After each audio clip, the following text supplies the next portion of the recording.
Hello friends, welcome back to my channel Inspire the World. இன்னைக்கு நம்ம சேனல்ல வந்து பாத்தீங்கன்னா சூப்பரான ஹெல்த் டிப்ஸ் தான் பார்க்க போறோம். இது என்னன்னு தெரிஞ்சுக்கிறதுக்கு முன்னாடி நம்ம சேனலை இப்போதான் நீங்க ஃபர்ஸ்ட் டைம் வந்து பார்க்கறீங்கன்னா மறக்காம subscribe பண்ணிக்கோங்க. பக்கத்துல இருக்க ஆல் பெல் ஐகானையும் மறக்காம கிளிக் பண்ணுங்க. அப்பதான் நான் போடுற வீடியோ அப்டேட்ஸ் வந்து உங்களுக்கு நோட்டிஃபிகேஷன்ஸ் வந்து நீங்க மிஸ் பண்ணாம அதை பார்க்கலாம்.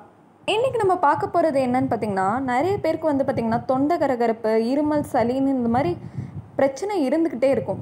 இதுக்கு ஒரு சிறந்த தீர்வு தான் இன்னைக்கு வீடியோவில் நம்ம பார்க்க போகிறோம். கண்டிப்பாக ஸ்கிப் பண்ணாமல் கடைசி வரையும் பாருங்கள். ரொம்ப யூஸ்ஃபுல்லாக இருக்கும். உங்கள் ஃப்ரெண்ட்ஸ்க்கெல்லாமும் ஷேர் பண்ணி விடுங்க. இந்த கொரோனா காலத்தில் நிறைய பேர் வீட்டிலே தங்கியிருந்தோம். இப்போ குறைஞ்சி வர காரணத்தினால வெளியில் வர ஆரம்பிச்சிட்டோம்.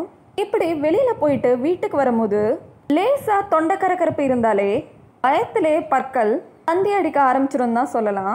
இதுக்கு வந்து பார்த்திங்கன்னா மருந்து மாத்திரை எதுவும் தேவையில்லை. இப்போ நான் சொல்கிற வழிமுறையை பின்பற்றினாலே போதும். தொண்டை கரகரப்பும் சளியும் உடனே சரியாயிடும்.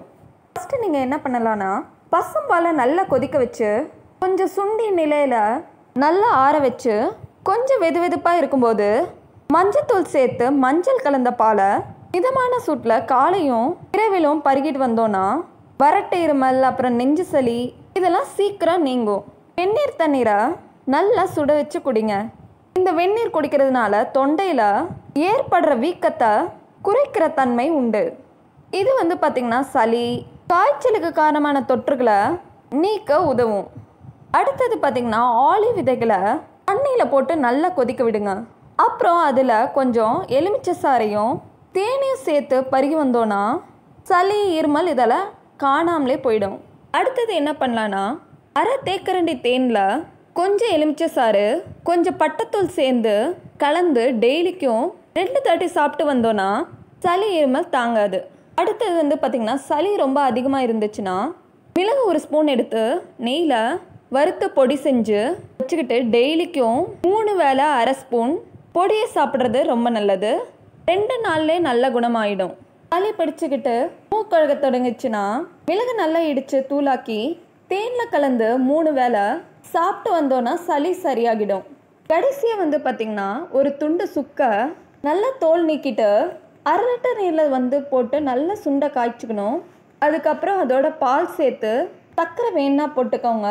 இந்த மாதிரி காலை மாலை சாப்பிட்டு வர மூக்கடைப்பு விரைவில் நீங்கும். அதுக்கப்புறம் வந்து பார்த்திங்கன்னா இந்த சித்திரத்தை டெய்லிக்கும் ஒரு துண்டு வாயில் போட்டு வந்தோன்னா இருமல் போயிடும். நெஞ்சு சளிக்கு வந்து பார்த்திங்கன்னா கற்பூரத்தை தேங்காய் எண்ணெயில் நல்லா காய்ச்சி ஆற வச்சு நெஞ்சில் வந்து தடவணுன்னா சளி குணமாகும்.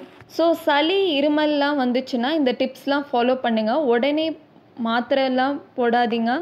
கண்டிப்பாக இதை செஞ்சாலே சரியாயிடும் மோஸ்ட்டாக. ஹோப் இந்த யூஸ்ஃபுல்லான இன்ஃபர்மேஷன் உங்கள் எல்லாருக்கும் பிடிச்சிருக்கும்னு நினைக்கிறேன். பிடிச்சிருந்தா லைக் பண்ணுங்கள். கீழே கமெண்ட் செக்ஷனில் உங்கள் கருத்தை தெரிவிங்க. இது யூஸ்ஃபுல் நினச்சிங்கன்னா உங்கள் ஃப்ரெண்ட்ஸ்க்கெலாம் ஷேர் பண்ணி சப்ஸ்கிரைப் பண்ண சொல்லுங்கள். இன்னும் நீங்கள் சப்ஸ்கிரைப் பண்ணாமல் பார்த்துட்டு இருந்தீங்கன்னா மறக்காமல் சப்ஸ்கிரைப் பண்ணி பக்கத்தில் இருக்க ஆல் பெல் ஐக்கானை தட்டி விடுங்க ஃப்ரெண்ட்ஸ். எல்லோரும் சேஃப்டியாக இருங்க. மீண்டும் அடுத்த வீடியோவில் சந்திக்கிறேன். டேக் கேர், பாய்.